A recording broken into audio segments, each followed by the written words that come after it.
My name is Peter Braune, and I own New Leaf Editions.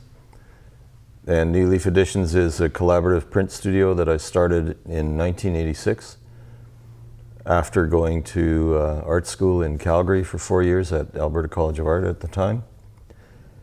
And then I went to Emily Carr for a grad year as a graduate student to learn to be a master printer. And I met Gary Bowden, who owned the print shop that I eventually bought. And that's how I started New Leaf. Before I went to art school, I also had started screen printing in high school when I found a bunch of equipment in the art studio, the art class, that was piled up in the corner. It was all screen printing equipment. And my instructor gave me a book and said, if you want to learn how to use it, here's a book, go for it. So I did. I made a print and I read the book and I did everything in the book. And eventually I'd learned enough that I started printing t-shirts in high school, and I started making money printing pot t-shirts. They were the Canadian flag with a pot leaf, and friends were buying them from the school art store, bookstore. Then I went into forestry after I graduated, and I ended up cutting trees down and all that stuff, but found working in the bush wasn't for me in the end. So I went to learn screen printing in a t-shirt shop, and I ended up owning a t-shirt shop in Edmonton with another guy. We did that for about 5 years. And we got so well known that we started getting all the big music bands, Trooper and Chilliwack and Randy Bachman came to our shop and got t-shirts printed.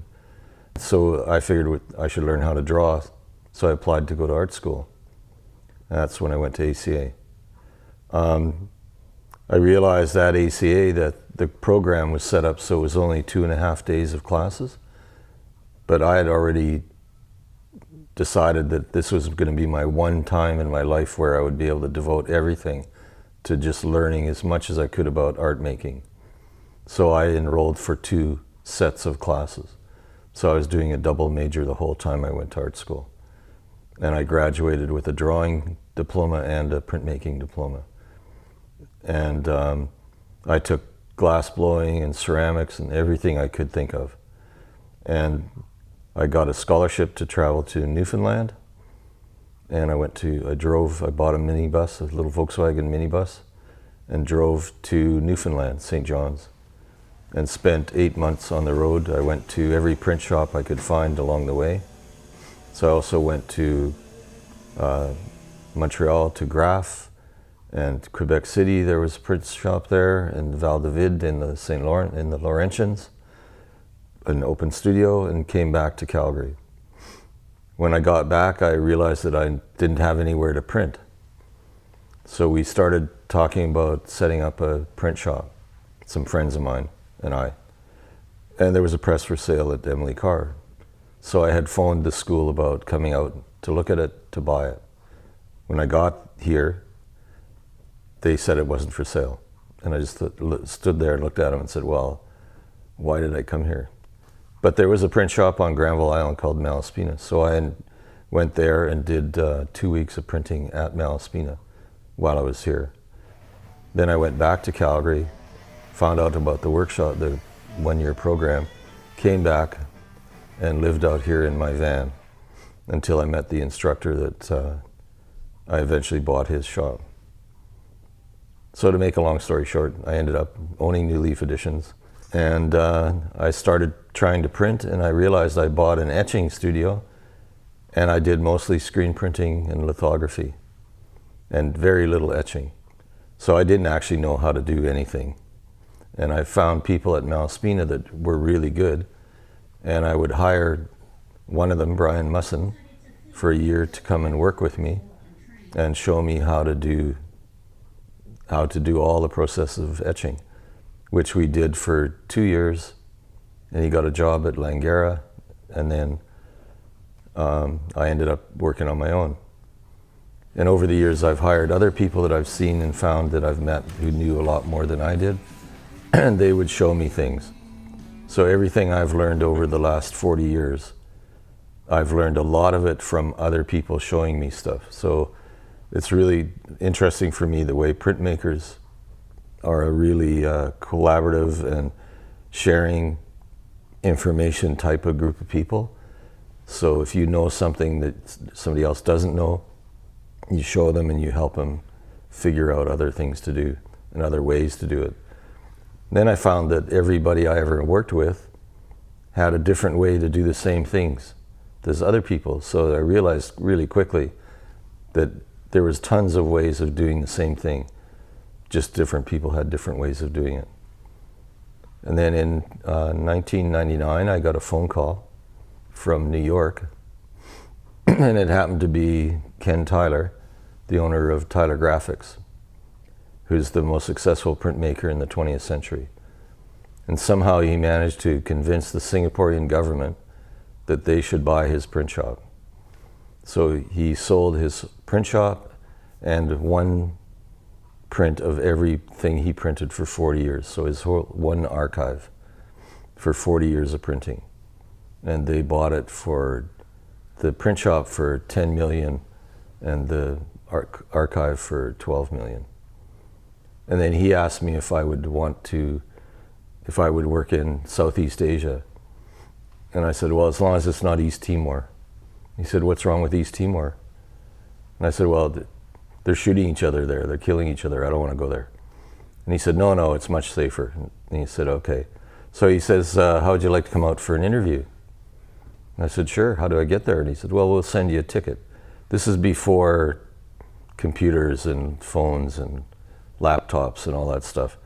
So I'm sitting in my shop, and the next morning, UPS truck drives up, guy hops out, gives me a ticket for New York for that Friday, 3 days from now. So I got ready to fly to New York. I had my little bag of stuff, just a backpack. I was gone for 3 days. And I get to the airport, and there's a chauffeur with my name on a board. And I thought, oh, this is weird. So I go up and I say, I'm Peter. And he says, okay, come with me. And we go out to the very front. He's parked right in front of the gate. And I'm sitting there and looking at this stretch limo. And I thought, what the heck? This is a giant limousine. And it's for me. And I said, can I sit in the front? And he said, why? And I said, well, I can't see anything from back there. So he said, yeah, sure. It's not what most people do, but sure. So I said, okay. We're driving along, and he's getting out of New York, and he says, so have you been here before? And I said, no. He said, oh, well, just a minute. So we stop. He pulls out his phone. He phones Ken. He said, Peter's flight's late. We'll be there in another hour or so. So the next thing you know, we're driving around New York. He's showing me Manhattan in the car. And then he rolls up the roof in the back, the skylight. And he says, this is Times Square. And I said, oh, you're kidding. And I got up in the chair and I yelled Yahoo out the top of the car. It was really fun. And he showed me all around New York. And then we drove out. Ken turned out to live in Mount Kisco, which was 30 some odd miles away from the city. And we got to Ken's house. And then I got introduced, and he's showing me around the house. And Ken's got a print on the wall in the kitchen right beside his little oven. He's got a brick oven in the wall. And I looked at the print and I said, is that what I think it is? He said, what do you think that is? And I said, that's Picasso's litho dove. He said, yeah. I said, that's the most beautiful print in the world, in litho. And he said, yeah, I know, it was a birthday present. Sotheby's gave it to him. So I was just shocked that somebody would have that print in the kitchen. And then he takes me up to the room, my bedroom, and every second step on the stairs going up to the bedroom, there's a Picasso lino cut. And I said, I didn't even know that Picasso made this many lino cuts. And there's tons of them. So anyways, then we go to the print shop, and the tour of the print shop was the most crazy experience I've ever had, because he had giant presses, like 8 foot wide by 14 foot long litho press, 10 by 10 hydraulic press. And to make paper for the hydraulic press, they made a paper studio, so they would actually make 10-foot sheets of paper. And he asked me what I thought of the place. We went for lunch, and he asked what I thought of what I saw. And I said, you could do anything in this studio. This is amazing. And I said, it's like a fantasy shop. He said, yeah, it's got everything you could want to do. So then he said, I went home, and a couple of days later he phones me up and he said, so we've decided to take you to Singapore if you're interested. And I said, okay, how long do I have to prepare to get ready? He said, 3 weeks. So in 3 weeks I found 2 people to take over my studio, and I rented out my house, and I closed my bank accounts, and I got ready to leave for 2 years. So I hopped on a plane, flew to New York, and there I am in New York working in this crazy print shop. It was quite an experience. And while I was there, I met Helen Frankenthaler, Frank Stella came in, James Rosenquist came by, really famous artists. And they were all super neat to meet and really nice and friendly. And then the Singaporeans showed up. I think 8 Singaporeans came. They were doing their beginning training with us. So we were showing them how to do stuff and how to work in a print shop. And then Christmas came, and that was our time to take a break. And they went back to Singapore, and they gave me a ticket back here to Edmonton, where my parents live, so I was there.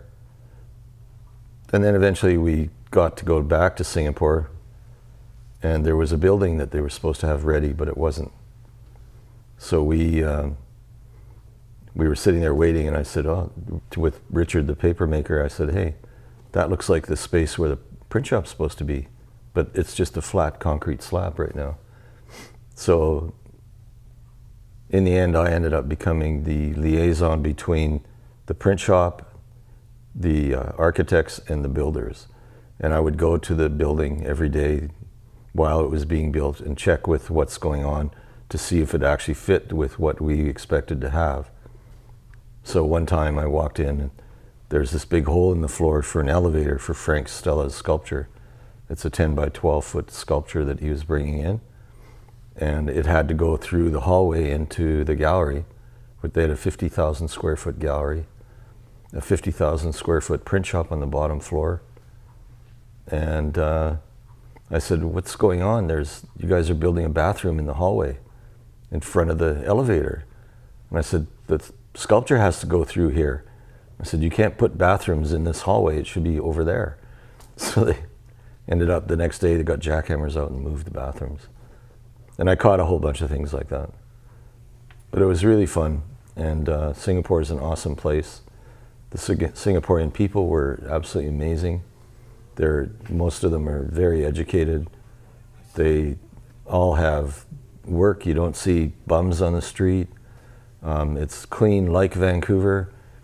Some of the Singaporeans were asking me if I felt uncomfortable with so many Asians around. And I said, are you kidding? This is just like Vancouver. I said, white guys are way outnumbered here. So, and the food was to die for. It was cheap. I had a great apartment with a swimming pool and tennis courts. And it was like fantasy. And I was getting paid really well. So I was there for a year and a half. Got hit by a car on my bicycle. And then I couldn't walk because only one side of my body was okay. You can't use crutches when you can only have one arm and one leg, and it's on the same side. So kind of hard to hop. Anyway, so I watched the World Cup that was between Japan and Korea. They had the 2 countries had the games, and it was really cool because I got to watch every single match in the World Cup, first time ever. And it was all real time, like it was happening at the same time I was watching. And I had met tons of expats there that had parties, and we'd go watch the World Cup, and they'd pick me up, and it was really fun. Then I came back to Vancouver and took over the print shop again, fairly reluctantly, because I realized that Vancouver was a really tough place to run a print shop, because there is no gallery selling prints in Vancouver. Most of the galleries don't like prints. They don't know anything about them. Even though Granville Island used to have the most number of printing presses, hand printing presses per square mile of anywhere in North America. And that was true until Emily Carr left, and then David Blackstone closed Blackstone Press, which was a letterpress studio. We had up to 100 presses on Granville Island at one time. Now it's completely different. It's changing. The artist studios are not on the island anymore. They're all leaving, a lot of them. People are getting older and quitting. So I'm one of the last survivors of the 40 years. I think in 2018, somebody broke into my building, crawled through the bathroom window, broke the sink off the wall, smashed the sink and the plumbing. The whole building was flooded by 4 inches of water. And CMHC discovered, after I'd told them for 10 years that it had mold and I wanted to knock it down, my God, there's black mold in the building. So they kicked me out, took all my equipment and put them into 4 separate buildings. And theoretically, I was waiting for them to build a new space. But it took them 3.5 years to build another space, which I'm in now. So this is my new studio. And it's like it's taken me 2.5 years, 3 years to actually change everything that I wanted it to be like. So now it's the way I want as a studio. And I'm still doing a few things, but mostly it's repaired. And I've got a little gallery finally. I have a great assistant for now. So everything's rolling along, and we're doing some really cool projects. And strangely enough, the bigger space seems to tell everybody that I can make bigger prints. So now everyone wants to make great big prints. So we're making prints as big as the press can handle. So that's the position I'm in now. So you notice my little friend in the back here, this is Kermit the Frog. And my girlfriend at the time, just before I went to Newfoundland on my scholarship trip, gave me Kermit to take with me because I loved Kermit the Frog and the Muppet Show and the movies and everything. And Kermit happens to be the same age as I am. And I remember seeing Kermit the Frog the first time on Ed Sullivan. And anyway, so he's been to every print shop I've been to. So he's been to New York, Singapore, Pangyurtung, Dawson City. He goes everywhere, and then people give him aprons and pins, and he gets all kinds of treasures. I get nothing.